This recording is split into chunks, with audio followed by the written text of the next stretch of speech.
Hello student, हम लोग पढ़ रहे हैं फिजियोलॉजी ऑफ ब्लड सर्कुलेशन या फिजियोलॉजी ऑफ सर्कुलेशन।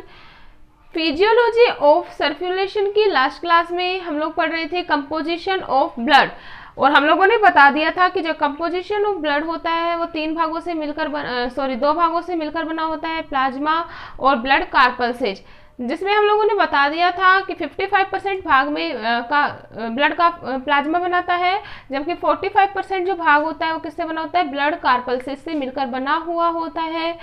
ब्लड कार्पल्सेज को 3 पार्ट्स में डिवाइड किया गया था, आरबीसी या इरिथ्रोसाइट्स, डब्ल्यूबीसी या ल्यूकोसाइट्स, और प्लेटलेट्स या थ्रोम्बोसाइट्स। हमारी लास्ट क्लास में जो टॉपिक चल रहा था वो चल रहा था इरिथ्रोसाइट्स या आरबीसी के बारे में, जिसमें हम लोगों ने number, shape and size and structure और फिजिकल प्रॉपर्टीज ऑफ आरबीसी या इरिथ्रोसाइट्स के बारे में हम लोगों ने पढ़ लिया था। आज का जो अपना टॉपिक है वो है फॉर्मेशन ऑफ आरबीसी या इरिथ्रोसाइट्स, फॉर्मेशन ऑफ इरिथ्रोसाइट्स। तो अपना टॉपिक क्या है भाई, फॉर्मेशन ऑफ इरिथ्रोसाइट या आरबीसी का या इरिथ्रोसाइट्स का निर्माण, आरबीसी का निर्माण। अगर हम बात करें आरबीसी के निर्माण की, तो आरबीसी का जो निर्माण होता है वो अलग अलग अवस्था में अलग अलग जगह होता है। अगर हम बात करें भ्रूण अवस्था के टाइम, प्रथम जो भ्रूण अवस्था होती है, मतलब अगर हम बात करें प्रारंभ के 2 महीने में भ्रूण अवस्था में जो आरबीसी का जो फॉर्मेशन होता है वो होता है इन यॉक सैक। प्रारंभिक 2 महीने तक या प्रारंभिक 2 महीने का जो भ्रूण होता है, 2 मंथ्स के भ्रूण में आरबीसी का जो फॉर्मेशन होता है या आरबीसी का जो निर्माण होता है वो होता है भाई कहाँ पर, यॉक सैक। हिंदी में बोल सकते हैं पीतक थैले में इसका निर्माण होता है। सबसे इम्पोर्टेंट बात भाई यहाँ पे ये आती है कि आरबीसी का जो निर्माण होता है यह क्रिया कहलाती है इरिथ्रोपोइसिस। आरबीसी का निर्माण या आरबीसी के निर्माण की क्रिया क्या कहलाती है, इरिथ्रोपोइसिस या हीमोपोइसिस। क्लियर है, या हम इसे हीमोपोइसिस भी कह सकते हैं। किसे कहेंगे, इरिथ्रोपोइसिस। आरबीसी के निर्माण की जो क्रिया होती है वो क्या कहला रही है भाई, erythropoiesis. We all know that RBC का जो निर्माण होता है वो अलग अलग अवस्थाओं के दौरान अलग अलग जगह पे होता है। जैसे प्रारंभिक भ्रूण अवस्था के टाइम 2 महीने तक के भ्रूण में आरबीसी का फॉर्मेशन वो कहाँ हो रहा है भाई, यॉक सैक या पीतक थैले में। अगर हम बात करें 2 महीने से ऊपर के भ्रूण में या 2 महीने से 5 महीने तक के भ्रूण में, द्वितीयक महीने से 5वें महीने तक के भ्रूण में जो आरबीसी का फॉर्मेशन होता है, द्वितीयक महीने से 5वें महीने तक के भ्रूण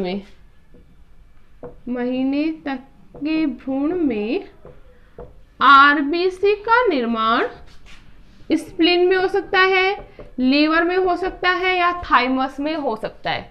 किस किस में हो सकता है भाई, स्प्लीन या प्लीहा, ठीक है, लीवर या थाइमस ग्रंथि द्वारा किया जाता है, लीवर या थाइमस ग्लैंड में होता है। क्लियर है बात यहाँ पे। नेक्स्ट अगर हम बात करें जो मैच्योर जो ह्यूमन होता है या परिपक्व या युवा जो व्यक्ति होता है या जीव होता है, उसमें आरबीसी का जो फॉर्मेशन होता है in bone marrow, red bone marrow में या लाल अस्थि मज्जा में। वयस्क व्यक्ति में, किसकी बात कर रहे हैं भाई, वयस्क व्यक्ति में आरबीसी का फॉर्मेशन कहाँ होता है भाई, इन रेड बोन मैरो या लाल अस्थि मज्जा में होता है। क्लियर बात। तो अलग अलग अवस्थाओं के दौरान जो भ्रूण का जो फॉर्मेशन होता है वो अलग अलग स्थान पे होता है। क्लियर है इतनी बात।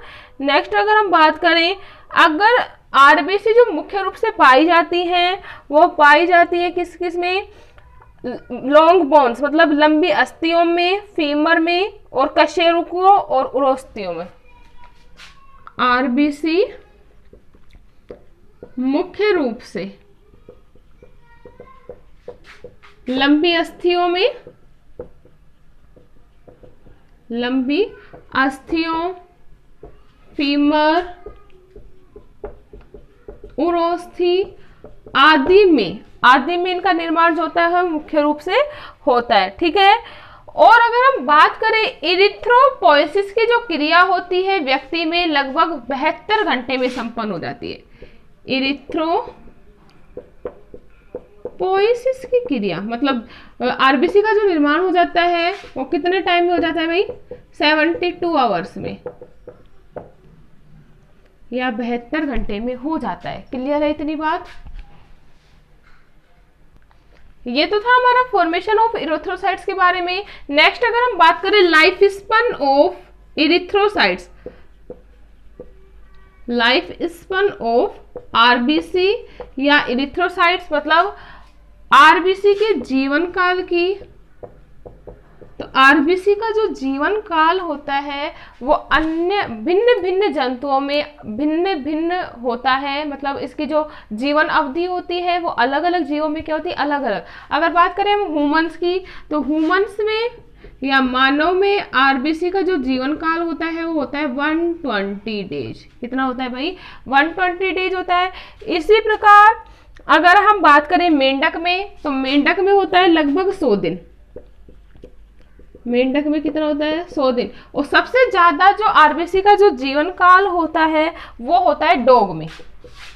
ह्यूमन में कितना होता है भाई इसका लाइफ स्पैन 120 डेज, मेंढक में कितना होता है अबाउट 100 डेज, और सबसे ज्यादा जो जीवन काल होता है आरबीसी का होता है डॉग में अबाउट 124 डेज या 124 दिन होता है। इसके बाद ये क्या हो जाती है, नष्ट हो जाती है। इसीलिए कहा जाता है कि जो ब्लड होता है उसे टाइम टाइम पे डीनोट या डोनेट जो ब्लड होता है उसको टाइम टाइम पर डोनेट कर देना चाहिए, क्योंकि अगर हम डोनेट करें या नहीं करें उसके बाद क्या होगा, डोनेट नहीं करने के बाद भी या डोनेट करने के बाद भी 120 डेज के आफ्टर आरबीसी अपने आप ही क्या हो जाती है, नष्ट हो जाती है। तो ब्लड डोनेट करने से शरीर पे कोई इफेक्ट नहीं पड़ता, क्योंकि आफ्टर 72 आवर्स, ईच 72 आवर्स से 3 डेज के बाद वापस से आरबीसी जो होती है वो क्या होने लगती है, वापस से बनने लगती है। मतलब 73 घंटे में आरबीसी का क्या होने लगता है, निर्माण होने लगता है। लेकिन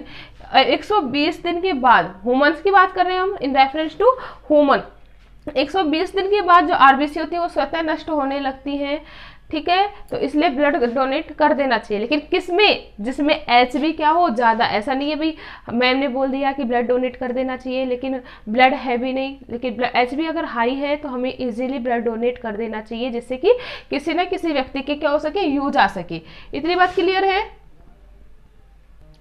जब आरबीसी नष्ट हो जाती है तो जो नष्ट हुई आरबीसी होती है उनको ग्रहण कर लिया जाता है स्प्लीन के द्वारा या लीवर के द्वारा। किसके द्वारा ग्रहण कर ली जाती है, स्प्लीन या लीवर के द्वारा ग्रहण कर ली जाती है, प्लीहा या यकृत के द्वारा ग्रहण कर ली जाती है। इसलिए आरबीसी देखो किसको, मरी हुई आरबीसी को ग्रहण किया जा रहा है किसके द्वारा, स्प्लीन के द्वारा। इसलिए स्प्लीन को आरबीसी का ग्रेवयार्ड भी कहा जाता है, या आरबीसी का क्या कहा जा सकता है, कब्रिस्तान भी कहा जा सकता है। ठीक है, अगर हम बात करें जब आरबीसी नष्ट होती है तो उससे क्या, आयरन को वापस से क्या करने रहता है, जो निष्कासित आयरन है उसको वापस से ग्रहण कर लिया जाता है, जो काम आता है वापस से हीमोग्लोबिन के निर्माण में। क्या हो रहा है, जैसे आरबीसी नष्ट होंगी जो आयरन होगा वो सेपरेट हो जाता है, तो इस आयरन को क्या कर लिया जाता है, ग्रहण कर लिया जाता है, जिससे कि क्या हो सके, हीमोग्लोबिन का निर्माण हो सके। ठीक है, इसी प्रकार अगर हम बात करें इरिथ्रोसाइट्स का प्रोटीन भाग एक पदार्थ का निर्माण करता है जिसे कहा जाता है बिलुवर्डिन। इरिथ्रोसाइट्स साइट्स के प्रोटीन भाग के द्वारा। हम लोग जानते हैं हीमोग्लोबिन क्या है, एक प्रोटीन है, ठीक है। इसमें क्या है, हीम प्रोटीन पाई जाती है, ठीक है, कि प्रोटीन भाग के द्वारा एक पदार्थ का निर्माण होता है जिसे क्या कह सकते हैं, बिलूवर्डिन। क्लियर है।